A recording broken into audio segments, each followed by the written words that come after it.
Welcome to all of you. This is your Pastor Yeti. Welcome to Awareness Conversations with the Masters. Today we're going to do a step further, and I'm going to talk about 4 steps to wisdom. Remember, you're chosen, you're blessed, you're loved with an everlasting love. So, let's go.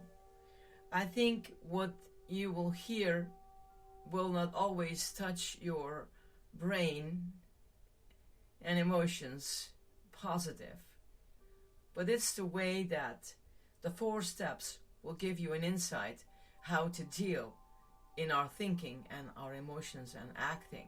So, the first thing you need to do is get in touch with negative feelings that you're not even aware of. Lots of people have negative feelings they're not aware of. Lots of people are depressed and they're not aware they are depressed. It's only when they make contact with joy that they understand how depressed they were.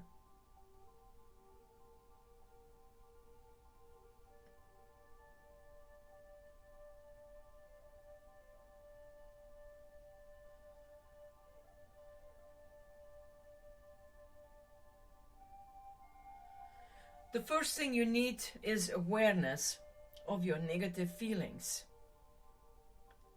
What negative feelings? Gloomings, for instance. You're feeling gloomy and moody. You feel self-hatred or guilt. You feel that life is pointless, that it makes no sense. You've got hurt feelings. You're feeling nervous and tense. Get in touch with those feelings first.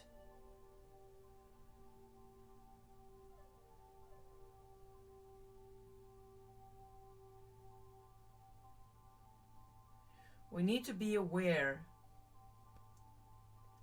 and bring them to the surface.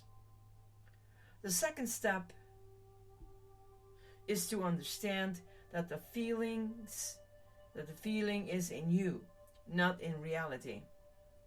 That's such a self-evident thing. But do you think people know it? They don't. Believe me.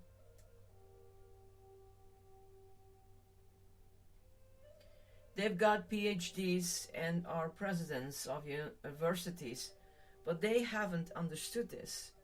They didn't teach me how to live at school. They taught me everything else. I give you an illustration. As one man said, I got a pretty good education. It took me years to get over it. That's what spirituality is all about. You know, unlearning all the rubbish they taught you. Negative feelings are in you, not in reality. So, stop trying to change reality. That's crazy. Stop trying to change the other person. We spend all our time and energy trying to change external circumstances, trying to change our spouses, our bosses, our friends, our enemies, and everybody else. We don't have to change anything. Negative feelings are in you. No person on earth has the power to make you unhappy. There is no evidence on earth that has the power to disturb you or hurt you. No event, condition, situation, or person. Nobody told you this. They told you the opposite. That's why you're in the mess that you're in right now. That is why you're asleep. They never told you this, but it's self-evident. Let's suppose that rain washes out a picnic. Who is feeling negative? the rain or you? What causes the negative feeling, the rain or your reaction?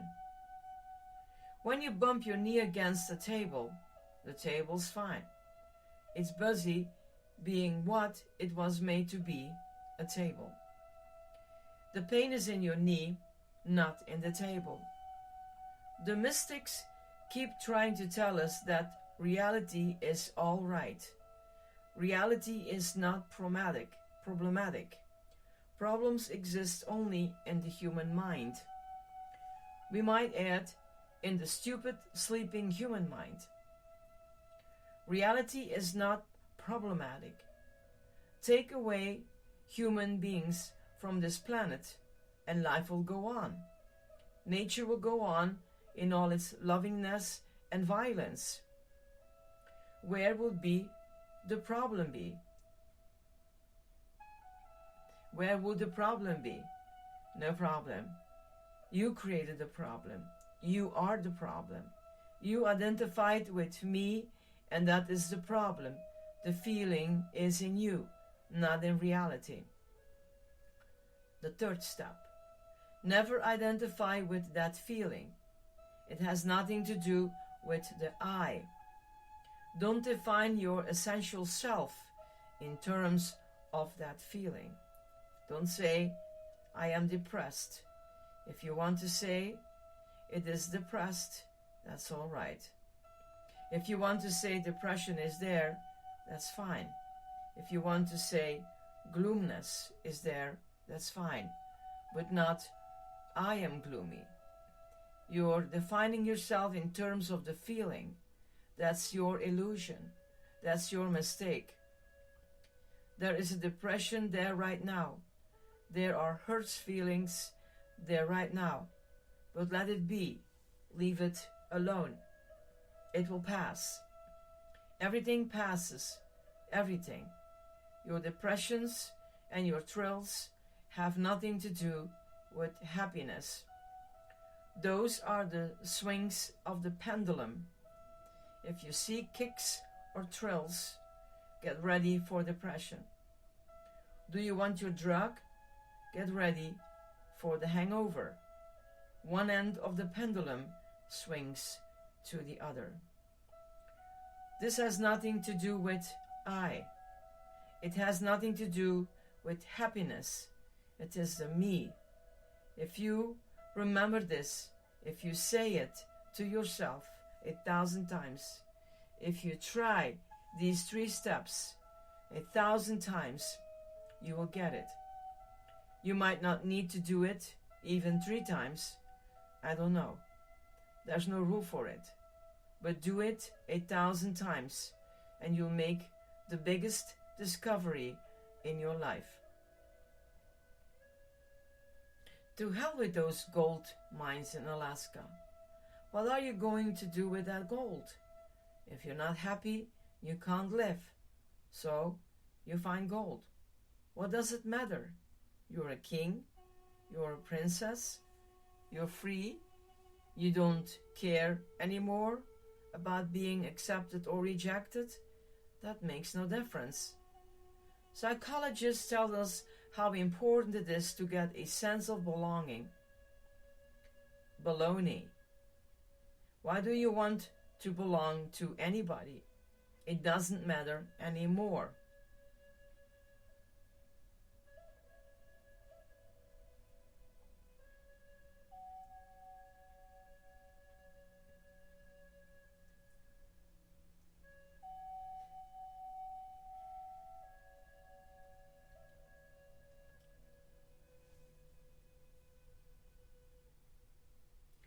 You want to be applauded, to be attractive, to have all the little monkeys running after you?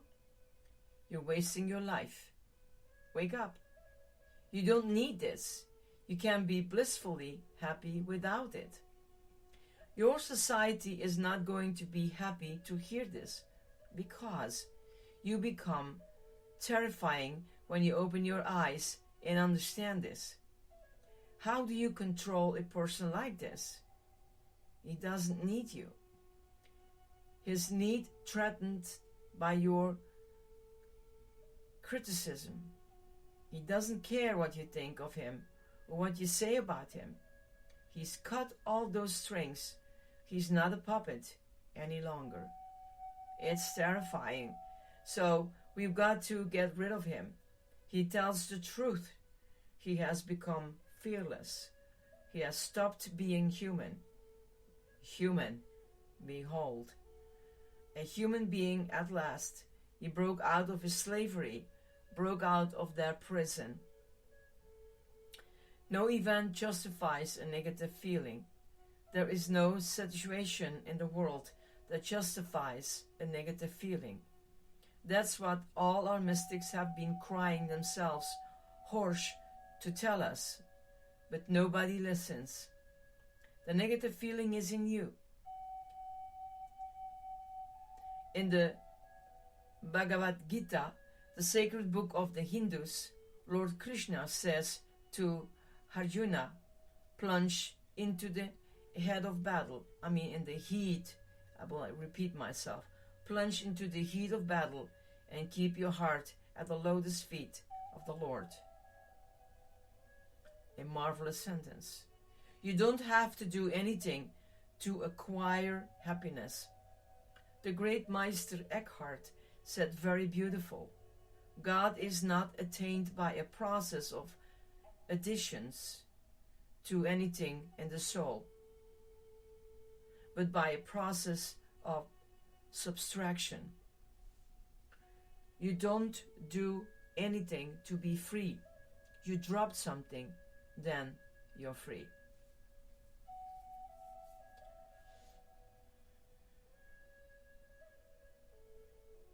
It reminds me of an Irish prisoner who dug a tunnel under the prison wall and managed to escape.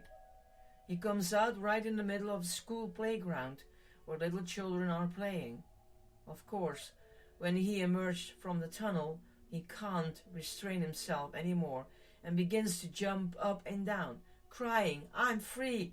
I'm free! I'm free!" A little girl there looks at him scornfully and says, "That's nothing. I'm 4. The fourth step, how do you change things? How do you change yourselves? There are many things you must understand here, or rather, just one thing that can be expressed in many ways. Imagine a patient who goes to a doctor and tells him what he is suffering from. The doctor says, "Very well, I've understood your symptoms. Do you know what I will do? I will prescribe a medicine for your neighbor." The patient replies, "Thank you very much, doctor. That makes me feel much better." Isn't that absurd? But that's what we all do. The person who is asleep always thinks he'll feel better if somebody else changes. You're suffering because you are asleep. But you're thinking how wonderful life would be if somebody else would change. How beautiful life would be if my neighbor changed, my wife changed, my boss changed. We always want someone else to change so that we will feel good. But has it ever struck you that even if your wife changes or your husband changes, what does that do to you? You're just as vulnerable as before. You're just as idiotic as before. You're just as asleep as before. You are the one who needs to change. Who needs to take medicine? You keep insisting, "I feel good because the world is right." Wrong. The world is right because I feel good. That's what all the mystics are saying.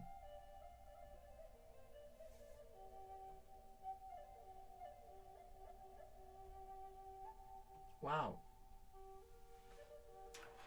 We all have work to do, right?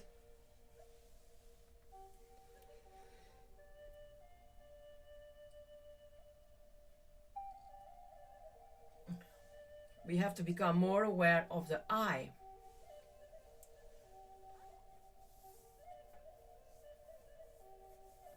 That will make a whole difference. So, try to work with those 4 steps. You don't have to finish today. It's a process. But be aware. Because indeed, we all are asleep. And maybe some of us are awake. Spiritual awake. But give it a try. It's worth that your I will be in a comfort zone. God bless. This is your Pastor Yeti. Bye bye.